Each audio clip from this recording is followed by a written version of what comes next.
घरगुती सोपे उपाय. एक काळ्या चण्याची चपाती करून खाल्ल्याने केस काळे होतात व निरोगी राहतात.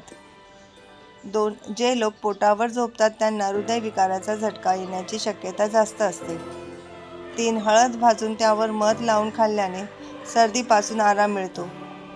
4. पाण्यात तुरटी मिसळून जमिनीवर फवारल्यास माशा येत नाहीत. 5. कडुलिंबाच्या बिया वाटून त्याची पेस्ट डोक्याला लावल्यास डोक्यातील उवा मरतात. 6. जेवणानंतर लगेच आंघोळ करणे शरीरासाठी हानिकारक आहे.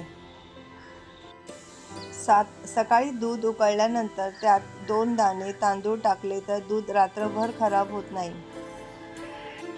8. नियमित योगासने व प्राणायाम केल्याने वात, कफ व पित्त संतुलित राहण्यास मदत होते. 9. केसांची वाढ चांगली व्हावी यासाठी तिळाचे तेल केसांना लावणे चांगले असते. 10. जेवणात मसालेदार गोष्टी कमी करा.